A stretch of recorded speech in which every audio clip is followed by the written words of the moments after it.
22 ঘন্টা প্রতীক্ষার পর অবশেষে পুলিশের শৃঙ্খল ভেঙে এগোলো শৃঙ্খলাবদ্ধ জুনিয়র ডাক্তারদের মিছিল। মুষ্টিবদ্ধ হাত, অনড় অবস্থান, স্টেথর জোরেই সরল পুলিশের ব্যারিকেড। ঠিক হয় বেন্টিক স্ট্রিট পর্যন্ত এগোবে মিছিল। এখানেই প্রশ্ন, যদি ব্যারিকেড সরলই এগোতে পারলেন আন্দোলনকারীরা, তাহলে সেটা 22 ঘন্টা আগেই কেন নয়? কেন 7 ফিট উঁচু ব্যারিকেড 100 মিটার সরাতে রাতভর জুনিয়র ডাক্তারদের অপেক্ষা করালো পুলিশ? ধৈর্যের পরীক্ষা নিলেন কলকাতার পুলিশ কমিশনার।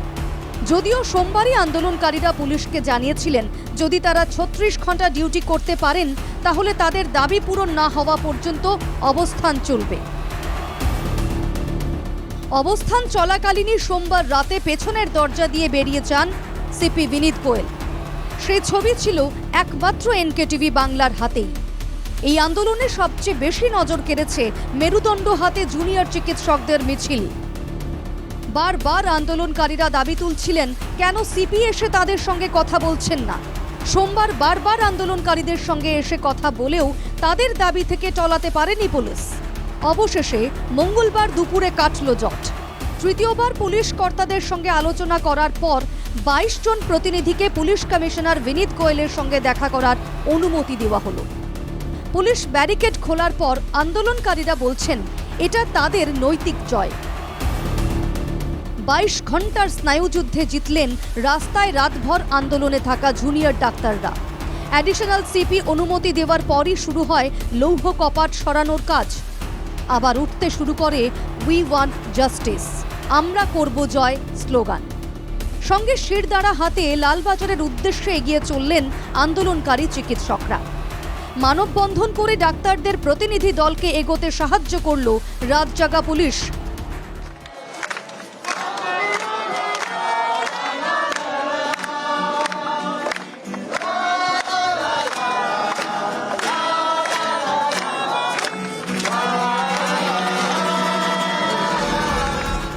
প্রতিনিধি দল যখন লালবাজারমুখী, তখন তাদের সহ আন্দোলনকারীরা রাজপথে বসে স্লোগান মুখর।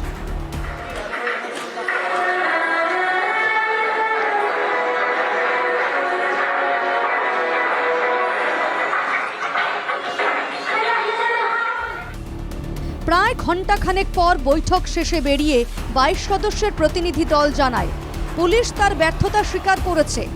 সিপি সদুত্তর দিতে পারেননি বলে দাবি জুনিয়র ডাক্তারদের।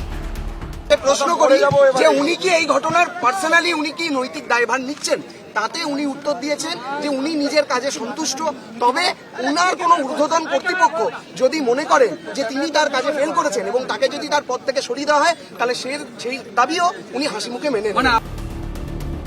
একই সঙ্গে তারা জানান, আপাতত লালবাজারের সামনে থেকে অবস্থান তুলে নিলেও আন্দোলন চলবে।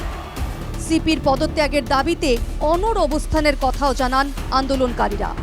14 তারিখের ঘটনা সম্পর্কে তিনি স্বীকার করেছেন, 12 তারিখের ঘটনা সম্পর্কে তিনি স্বীকার করেছেন যে এটা তাদের টোটাল পুলিশ ফেলিওর বলে তিনি মেনে নিচ্ছেন।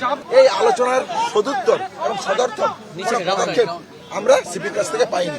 আমরা আমাদের যে ডিমান্ড ছিল সেই ডিমান্ডে এখনো আসছে। যে ঘটনা ঘটেছে আরজিকরের বুকে, তার নৈতিক দায়ভার নিয়ে সিপির পদত্যাগ করা উচিত।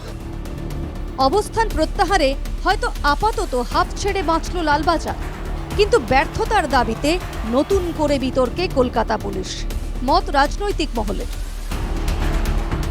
Bureau report, NKTV Bangla.